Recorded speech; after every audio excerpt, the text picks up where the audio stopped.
Welcome back to RBD Block Challenge. I'm Cindy Cloward, and today we are working on block number 14. It's called Give It a Whirl by Melissa Mortenson.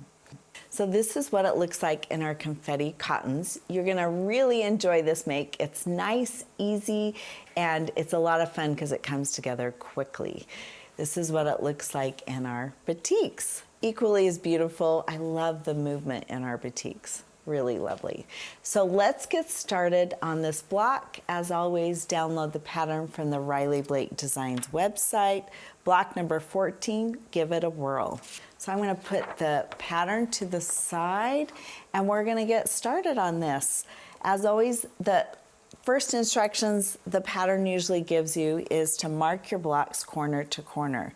Now it's really easy for me to use my Seam So Easy guide, so I'm not gonna mark these A squares corner to corner. I'm gonna save that for my Seam So Easy guide. But since we have larger squares for this next part, I am going to mark my C and my D squares. So I'm gonna get out my 1/4 inch plus. It's the perfect size on this block. It even has little markings, you can line it up. And again, we're just gonna mark that corner to corner. And this is our guide, and we're gonna sew a 1/4 inch plus on each side, and then it's also going to be our cut line. So we're not gonna sew on that. It will be our guide to sew a 1/4 inch on each side. So you're gonna grab your B squares, that red piece, and we're gonna sew a 1/4 inch on each side of that.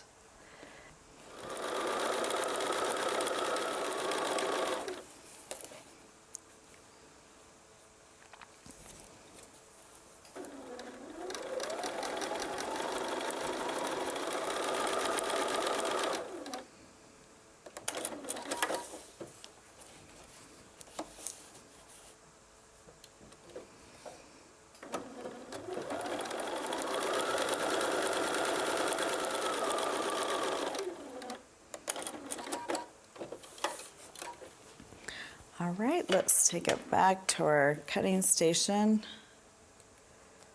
Trim those threads off, and now we're going to use that same center line to trim down. Now you can flip it over this time because we're going to cut off our dog ears.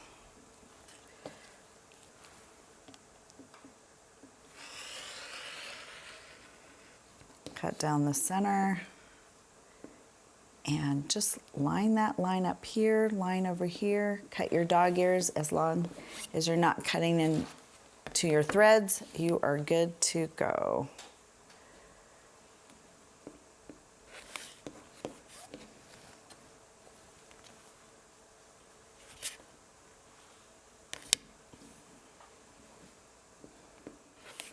Okay, these are good to go. Now we're gonna take them over to our pressing station, and I'm gonna give you some pressing tips on these. This first press, when we open these up, they're actually just large half square triangles. We're going to press them all to the red side, to that darker red side. So I'll just lay it under the clapper.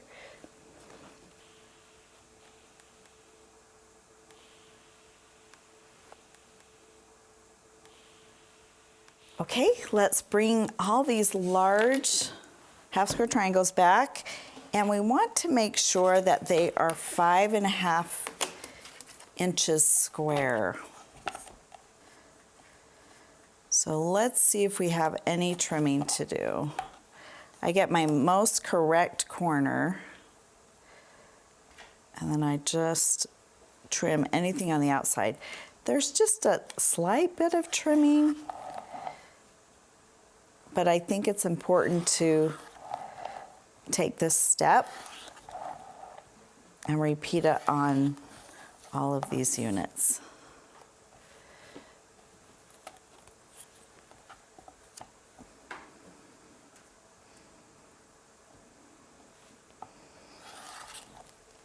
Okay, those are good to go. Oh, I just need to do a slight little trim right there. Okay, those units are good to go. And then we're ready to add our flip and turn pieces. We're going to start with this piece on the corner. So just take a look at your pattern, and I'm just going to angle these what direction they show in the pattern. And again, they're essentially the same, and they're just flipped opposite. But I am just such a visual person. I just kind of lay it out like this to make sure I'm going in the right direction. So I'm going to lay it out like this. And now, if you've previously marked those, you're going to put the markings from corner to corner, corner to corner, corner to corner, corner to corner. So I'm going to make sure I know which direction I'm sewing these. So if it does help your brain to mark these and not use your Seam So Easy guide, in case that messes you up or mixes you up, go ahead and do that. Give them a mark. But I've been doing this long enough that I'm just going to use my Seam So Easy guide and save me a step. So I just line up the corner here with my bottom corner here with the center line on my Seam So Easy guide. And I just kind of stitch that right down the center, maybe slightly to the outside. And then I'm chain piecing all of these other units.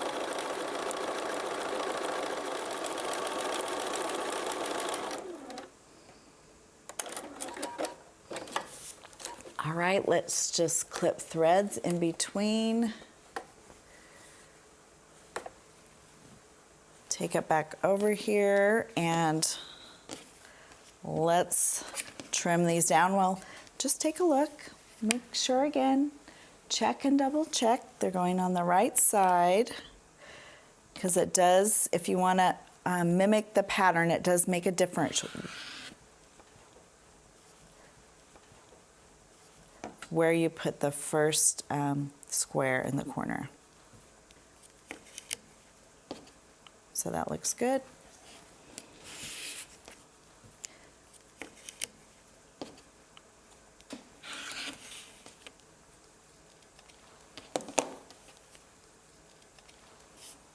And now we're gonna flip that open, and it's gonna make this part right here. We're gonna come back and add both sides of these white squares on the sides, and then we'll finish this unit up. Okay, and I'm pressing all of these out, so they're all going to the white. Okay. Now we can just put the two sides on, making sure they're going the right way. So I'm just checking again. Let me get this board.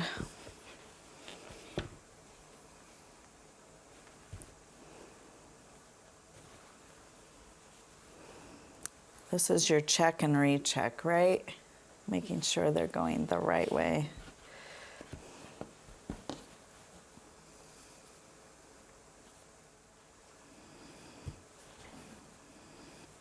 Now, if you've marked these previously, your marking is going to go from this corner to this corner.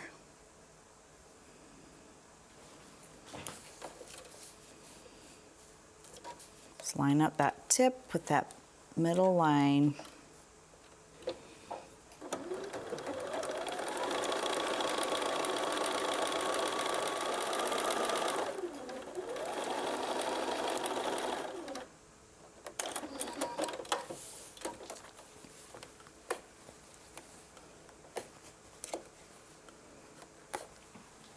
Okay, like the previous square we put on there, we're just going to trim it down to that 1/4 inch, and then we'll take it over to our pressing station.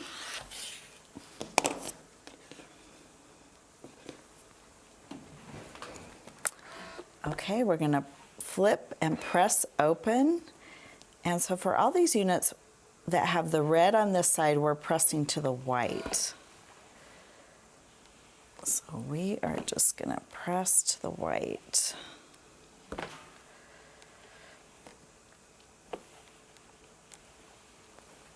Okay, and this is exactly what we want to see. We want to see a 1/4 inch from this to the top. And the last square we need to add is to this other side, opposite. So now we're working on opposite sides.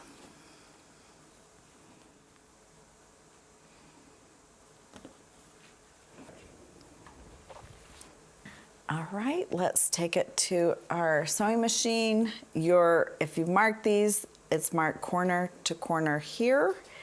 And again, I'm using my Seam Sew Easy Guide, so I just line up that point with here and my middle line down here.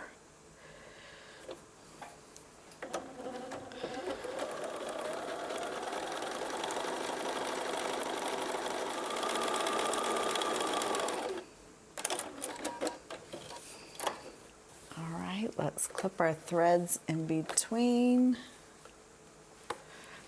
I think for years I was not confident in using the Seam Sew Easy Guide, but now I really love it, and it just saves me a step. I'm just going to trim these down to a 1/4 inch.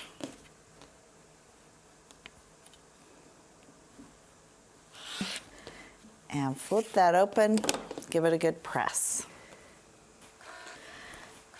Okay, we're gonna flip these open, but this time we are going to press this to the lipstick and coral sides. So this one's lipstick. So we're gonna press that because we're gonna nest those seams later. So we're gonna flip that over. It kind of doesn't wanna go over, but it's gonna be better when we can flip it over. And then this is the coral side. Again, you might need to spritz that a little bit. Just be careful not to stretch your fabric. There we go. Lipstick and coral, we're pressing to that side. And sometimes it's good to flip it over too. Okay, we are good to go with those. Let's take them over here. And you can check them for accuracy with your 5.5 inch square up ruler. They should be pretty good because we only added 3 sides. What I really want you to key into is make sure on those 2 sides that you've got a 1/4 inch from the tip of the point here to the outside edge. And I'm gonna just take a look at that. This one, I'm gonna make sure I have a 1/4 inch here, 1/4 inch here, line those 2 parts up, and I have a little extra on this side. So I am gonna trim off the extra, just ever so slightly. Those little bits sometimes add up. So again, I'm checking 1/4 inch, 1/4 inch. I'm just gonna trim ever so slightly right here, and we're good to go. So let's put this away, and we're ready to assemble our block. Let's lay them out. Just look at your pattern. Lipstick, that's gonna be opposite up in this corner, and then our coral is opposite on the next one over. So that's how it lays out. And then our Riley red is on all 4 blocks. So since we have paid attention to where we're pressing our seams, these should nest really well together. So since we have 2 seams, I am going to put pins on both seams. There we go. Just make sure they just nest right there. And I'll even put a pin on top. They should all be the same size.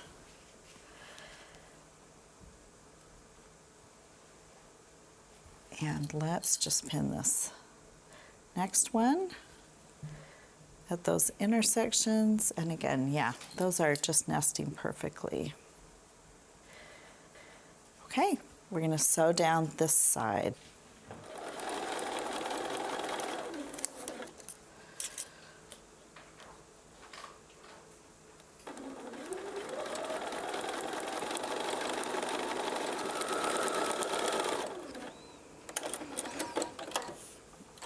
All right, let's take it back here. I don't clip in between my threads. That's what we want to see. Those points just lining up, coming together. And then we have one last seam. And you can decide which way you want to flip your seam. So I'm going to flip it that direction. And then I'm going to line up this seam right here, click it into place, and that nests really well right there. Let's nest that seam right here. I love it when it just all comes together and those seams just click into place. It's kind of a thing of beauty to get that all organized, okay? You can throw pins on the outside or just give it a little tug.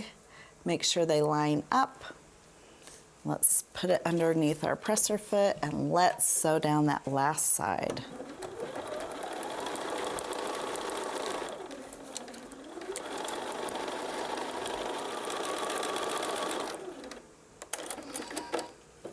Okay, let's take it to our pressing station. Let's give it a press on the back side. These seams should already want to lie a certain way. We can open it up. I'm going to press on this side as well. Okay, take a look.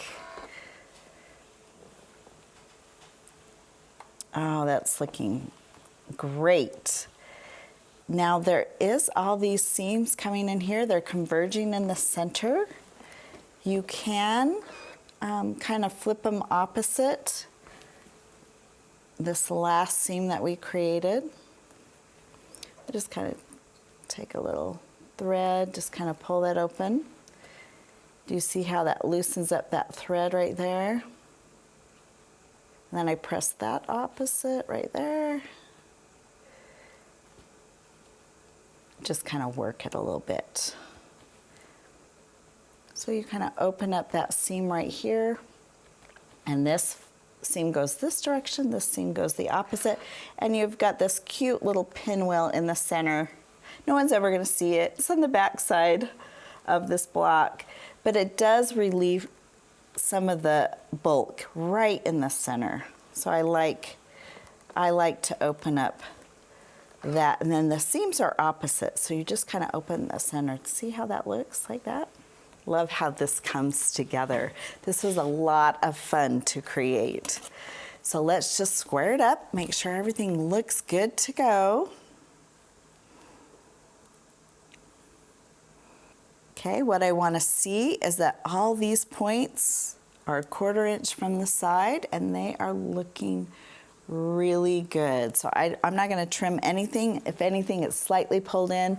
We'll just give it a tug when we put it next to the other blocks. And that's just a good reminder for me to use a scant 1/4 inch if I see it pulling in a little bit like that. So it's finished, you guys. I really enjoyed creating this block. Give it a whirl. It's a great one from Melissa Mortenson. And I look forward to seeing what Melissa Mortenson does with her own block. But join me next time for block number 15. It's by Amy Smart, and it's called A Bright Spark. See you next time.